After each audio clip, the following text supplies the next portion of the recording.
Okay, so the talk this evening, the theme of the talk is happiness and joy despite our physical and emotional pain.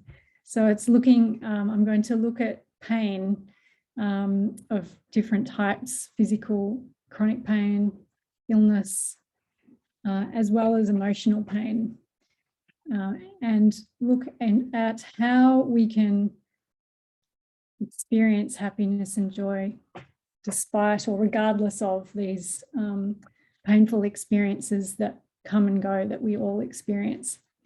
And for some of us, the painful experiences stick around, those who have chronic pain and chronic conditions, for example, or illness. But, nothing is static, so everything's changing all the time. Pain is, so the saying goes, pain is inevitable, but suffering is optional.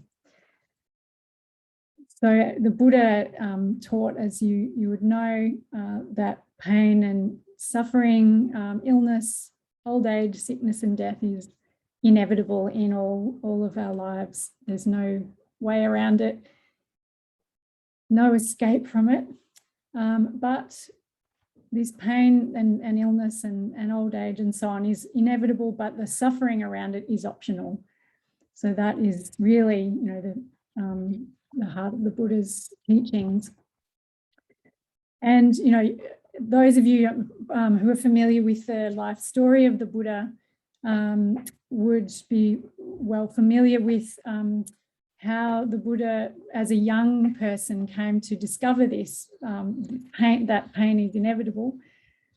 He, as a child, had a very wealthy father and came from the ruling family of the region he lived in, and his father had decided to shield him from all suffering, like pain, sickness, old age, death, and from seeing any of this in the world.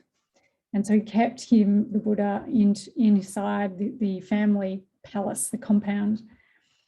But as the Buddha grew up and became a teenager, he wanted to know what was out there in the world. He knew there was a world beyond the palace walls.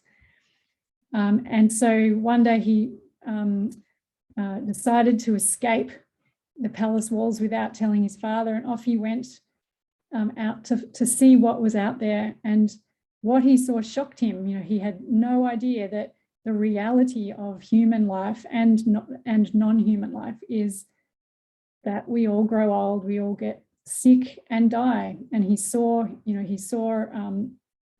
people who were sick, and he realized this. And he saw aged people, and he saw a corpse, and realized that death also is inevitable.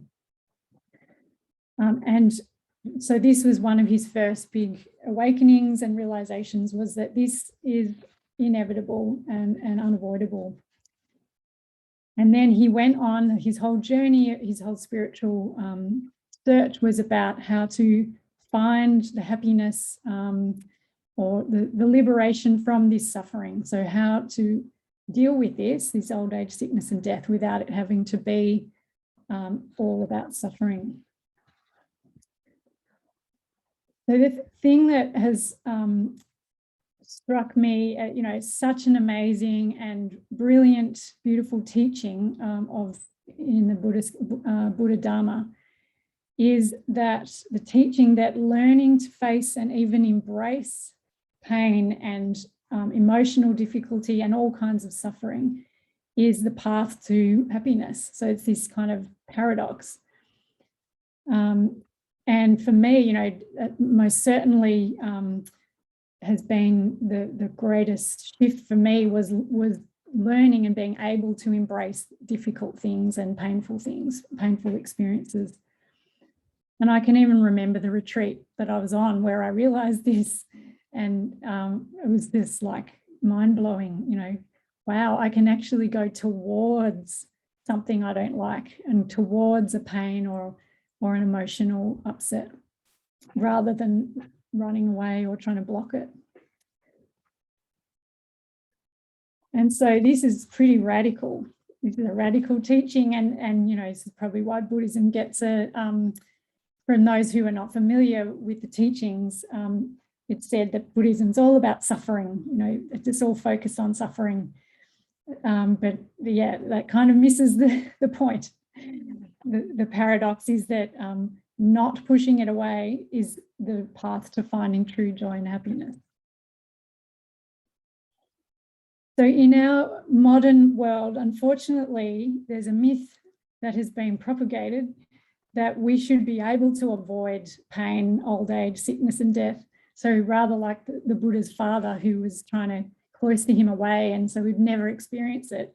That's kind of what our, particularly the Western sort of capitalist world, you know, has taught us that if you just have enough money and you do enough, you know, plastic surgery or enough, you know, indulging in every kind of pleasure that there is, you can avoid pain, you can avoid old age, sickness, and even some people are trying to avoid death. I mean, you know, it's crazy stuff.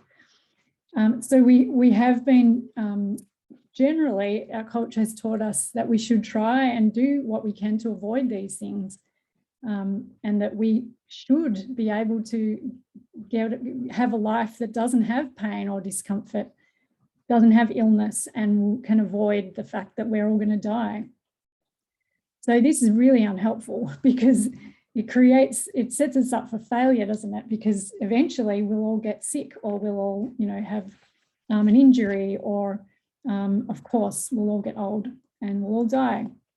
So then when we inevitably face those things, we're not prepared. You know, we've been deluded and lied to, really, that somehow we can avoid those things.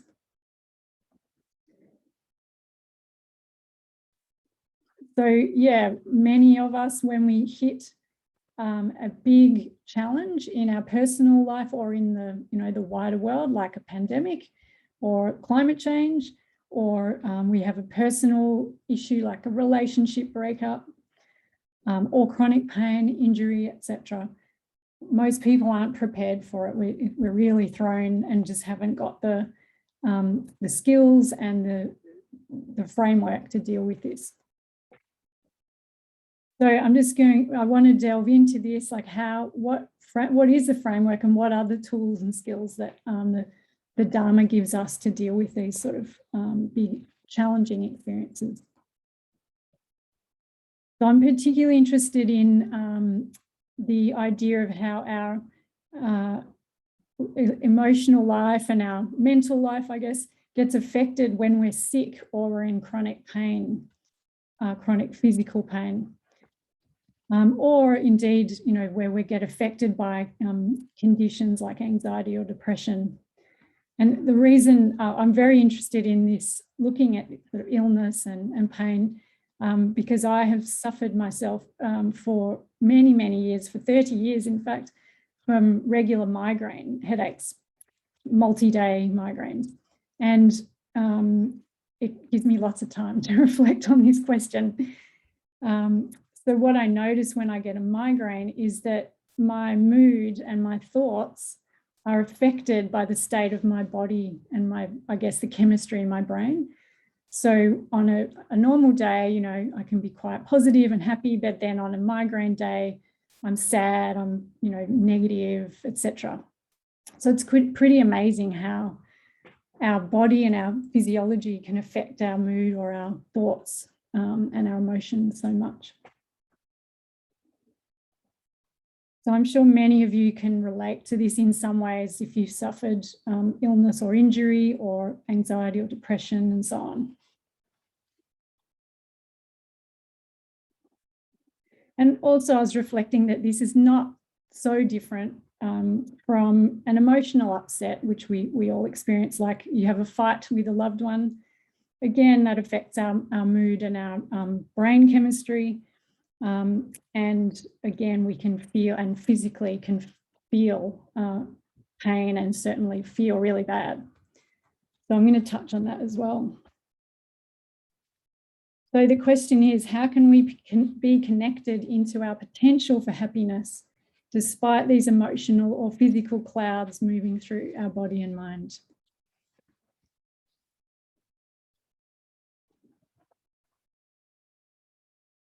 So I'm just going to reiterate this. I think it's probably one of the most important things to reflect on in terms of pain and suffering, is that it's the resistance to it that makes us unhappy.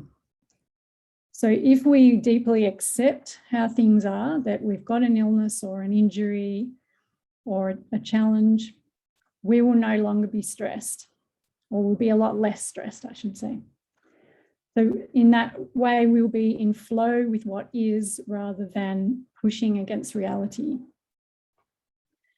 So as I was saying, all these advertising that tells us we just need plastic surgery and, going to the gym every day and eating the right superfoods and we won't get old, that's just going against reality. So accepting rather than resisting really is the general pathway to happiness. Okay, so I'm going to touch on a number of ways that we can work with physical pain and illness, and they very much relate to emotional pain as well. So the first tool, if you like, or approach that is hugely beneficial and is really most obvious as we're all meditators, is mindfulness and being deeply present. So there's so many benefits from being mindful and practicing this regularly that, I could go on and on, but just a few of the key ones is that we're able to tune into what we want to tune into. So rather than dwelling in the problem, the negative, the stress, if you are mindful, you can choose to shift your mind's attention to somewhere else. So in the meditation I was guiding earlier, and I invited you to notice something unpleasant and then notice something pleasant, or other way around. And, it's very simple, but you can see how you have a choice. You can choose to put your attention there to that painful knee, or you could choose to put your attention to your heart space, which feels pleasant. Simple example, but we can do that in every minute of our day.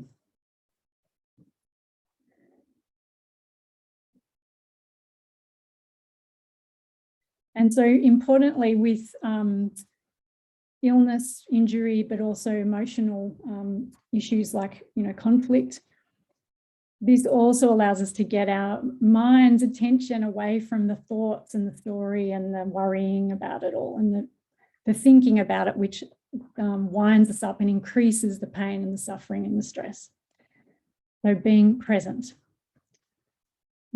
is so much less painful. Okay, so as meditators, I'm sure you all know that. But just expanding more on this question, or this benefit of being mindful and training ourselves to be mindful, is that it also is the pathway to something greater than ourselves. So when we get out of the mind, the small mind, the thoughts, the thinking, the story, we loosen up from our small self or our identity that is, the hurt person or the injured person or the sick person.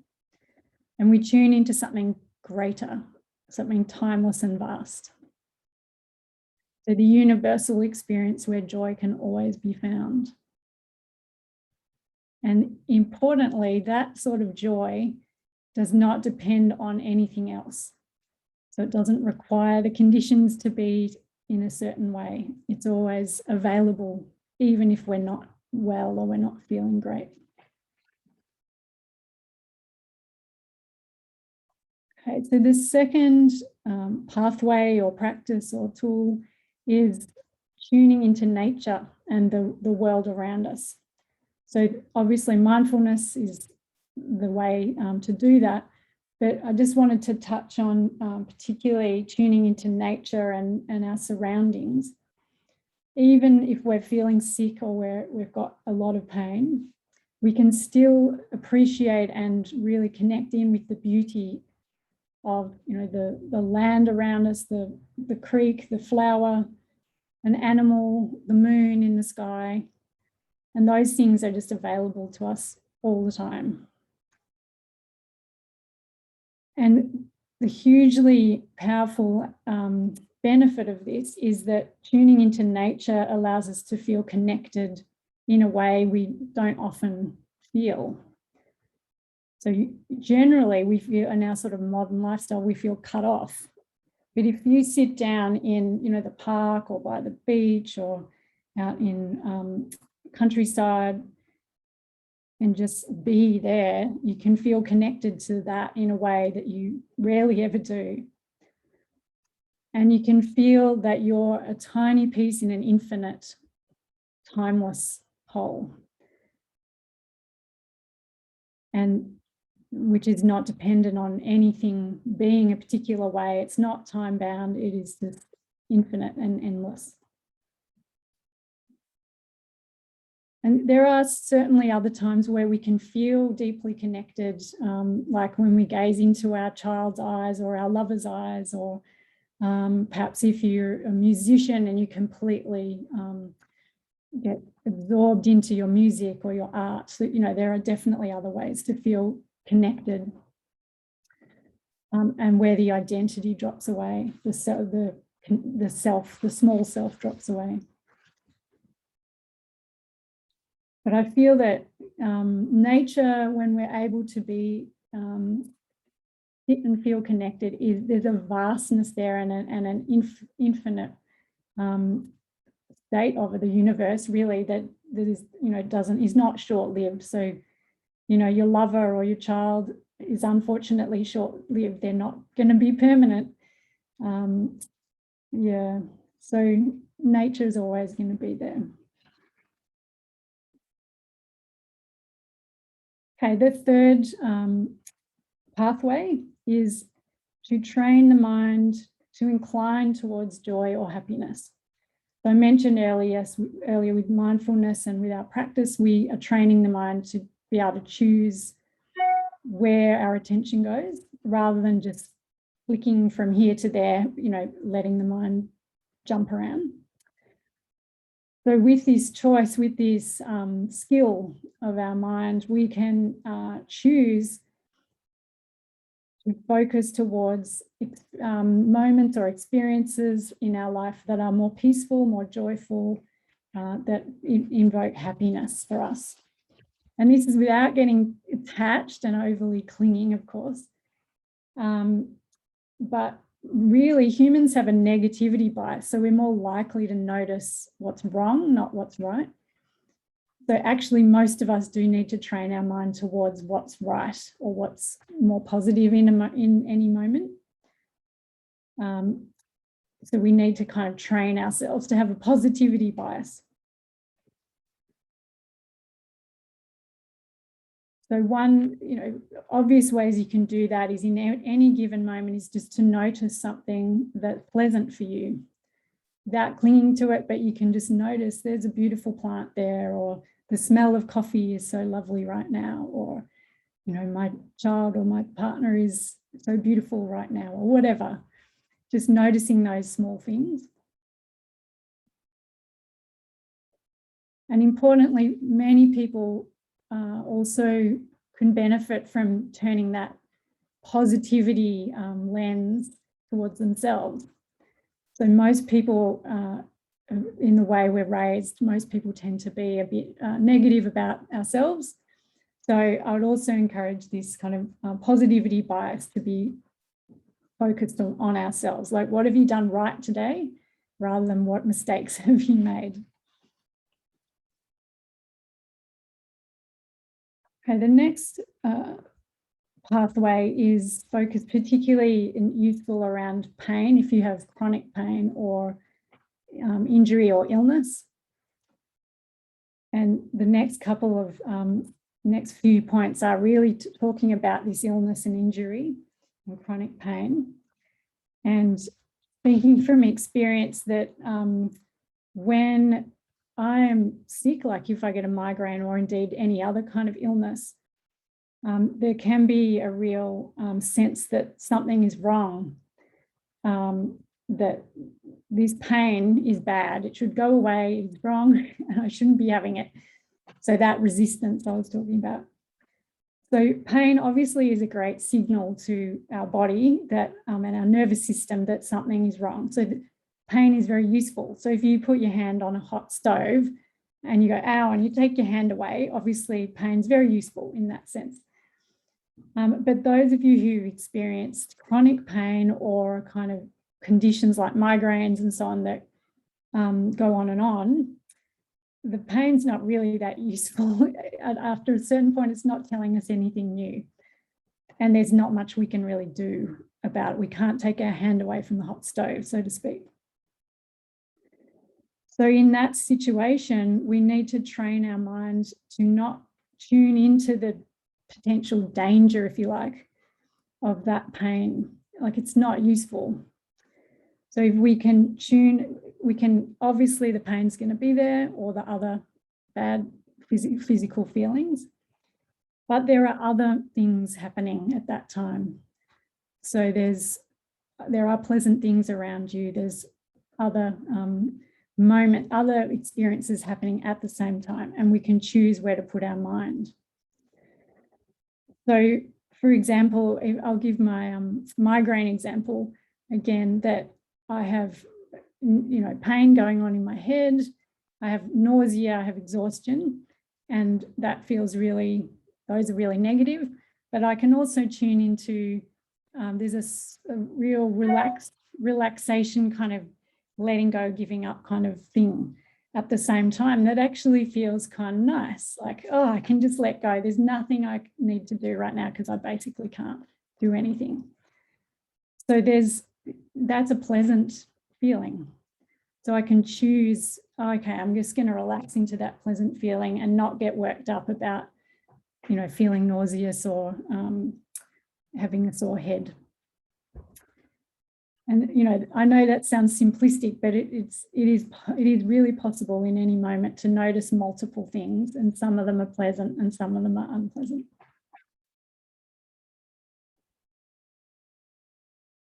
Okay, the next one relates to this pain and illness is this, what's the story around it?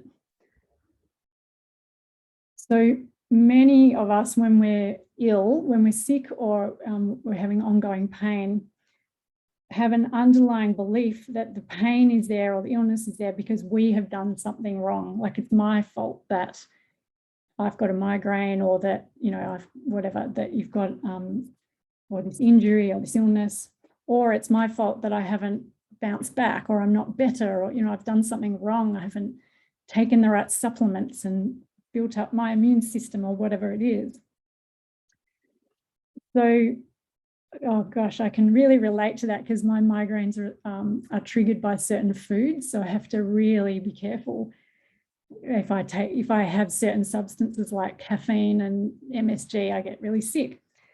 But sometimes it happens, and then I beat myself up. Why did you have that takeaway food that's caused you now to have a migraine? Anyway, so there's a whole kind of story we can have around our illness or our experience, that it's my fault, or that I should have known, or I should have not done something. So really, in that situation, self-compassion is what's needed. Okay, and again, just acceptance of what is, and not beating ourselves up about it. Okay, and the last tool is looking at specifically pain. If you have pain, and this can be, like, you could have chronic pain, but many people also have pain during meditation, where your back hurts, or your shoulders, or your knees. And so a useful practice in meditation with pain is to open to the sensation of whatever the pain is. Or it could be also tiredness or another unpleasant sensation. And instead of blocking it, just allow that sensation to be there. And even if it's possible, even welcome it. And you could also do that with symptoms like, nausea or dizziness or fogginess, so not just pain. So you can open to the sensation instead of blocking it. And you can even kind of visualize like putting out the welcome mat to it, or giving it compassion, like giving it a hug or something like that, to go a step further. So I wanted to tell a couple of stories, couple of examples of people who have found this pathway through pain and illness. So Tara Brach is one teacher who's had a lot of experience of illness and pain. And she has a rare genetic disorder. And so when she was younger, she was really sporty and healthy and active and did huge amounts of sport, and was a master yogi, and was able to do all sorts of difficult poses and so on. And then at a certain point, I think in around her 40s, I'm not sure exactly what age, she got this illness, which has resulted from this genetic disorder. And eventually she kept pushing herself through these various symptoms, and the illness eventually ended up in hospital. Really unwell, unable to barely walk, wondering if she would ever recover from this. And for her, having been so active, coming into that situation, it was enormous grief and enormous pain about it. She writes that much of this pain and grief came from what she called the controller, which is in her mind, the voice that's got the should. You should be able to get up and, run around the block again, which expected her to achieve and be great at sport and do all the million things. And so when she was so sick, the controller just kept saying, you should be able to get through this. You should be able to get up. And she just couldn't. And it was a future-oriented voice saying, you should succeed and achieve. And, sure, many of you are familiar with that sort of voice. And so she was really hit the lowest point with this illness and with her grief about it. And she writes that she was in the hospital, and then gently, tentatively, I started encouraging myself to feel what was there and soften. The more painful the edge of grief was, the more tender my inner voice became. At some point, I placed my hand on my heart and said, "Sweetheart, just soften. Let go, it's okay." As I dropped into that aching hole of grief, I entered a space filled with the tenderness of pure love. It surrounded me, held me, suffused my being. Meeting my edge and softening was a dying into timeless, loving presence.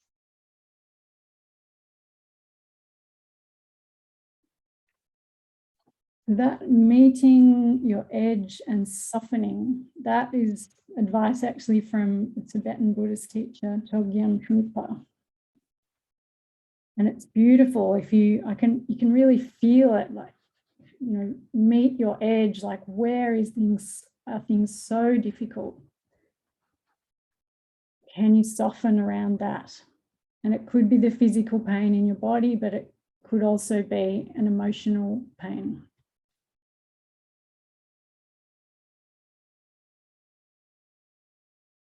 And I think this is really important when thinking about illness or injury or the physical chronic pain, is to meet the pain in the body and soften around it. And, just imagine your body relaxing around that pain, or even, as like I said before, visualizing, hugging it, or putting a fluffy blanket around it. So with injury or physical chronic pain, there's a well-known, a lot of research showing that, and a lot of anecdotal evidence also, that the pain can be enormously exacerbated by the tensing up we do around it. So we have an injury, which has a certain amount of pain in the injury, but our body tenses up around it to try and stop the pain or to try and protect ourselves, our body. And this tensing up can add enormously to the level and intensity of pain. There's one great example. There's a novel or a book, personal account by the author Tim Parks, who's an English writer who lives in Italy. And he's got this book called Teach Us to Sit Still. And he tells the story of he had this chronic pain, enormous physical pain. I think it was in his groin. And he went to every doctor and every specialist and every therapist to try and get relief from this pain. And nobody could find any solution, could not work out why he had this pain.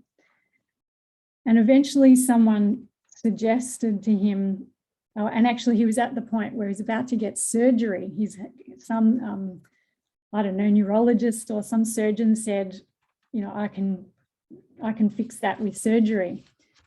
And he was about to go down the surgery path and someone suggested he go on a meditation retreat. And he went, I think it was, might have even been a 10-day Vipassana Goenka retreat. And he sat through this retreat and realized that the pain was basically him tensing up. It was tension. And so there was no illness or injury or disease. It was tension. And so he was able to, through meditation, basically relax, and the pain went away. And here's a quote from Tim Parks.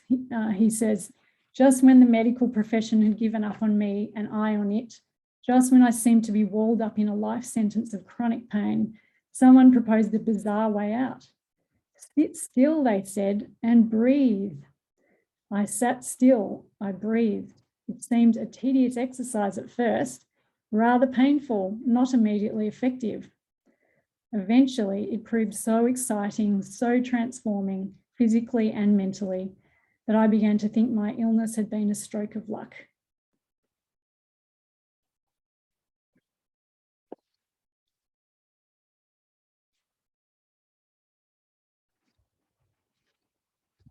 And I'd just like to finish with some wisdom on this topic from Thich Nhat Hanh, the beautiful Vietnamese monk, whose teaching, there's so many beautiful teachings around pain, illness, and suffering.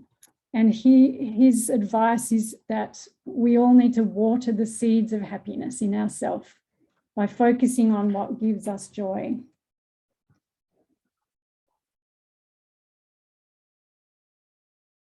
And, you know, this can be done. He's very much into everyday mindfulness. If you've read any of his writing, you know, he's got the tea meditation and the washing up meditation and so on. So this sort of watering the seeds of happiness is just very simple things in life. It's not, you know, some kind of ambitious or big project.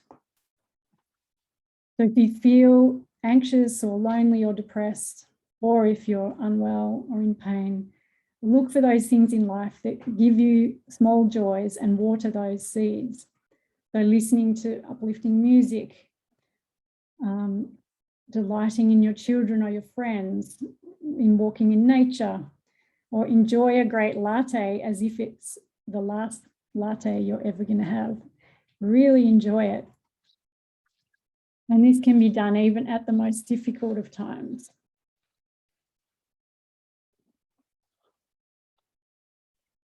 So I'd like to finish with a quote from Thich Nhat Hanh, who says that every one of us has the kinds of seeds of happiness in us, seeds of happiness, peace, and calm. He says, "The Buddhist practice of touching the ultimate should be practiced in our daily life. We should not wait until we are about to die in order to practice. Because if we know how to practice touching deeply the phenomenal world in our daily life, we are able to touch the world of the absolute, the ultimate dimension of reality in our daily life. When you drink your cup of tea, when you look at the full moon, when you hold the hand of a baby or walk with a child, if you do it very deeply, mindfully, with concentration, you are able to touch the ultimate dimension of reality. And this is the cream of the Buddhist teaching, touching the ultimate.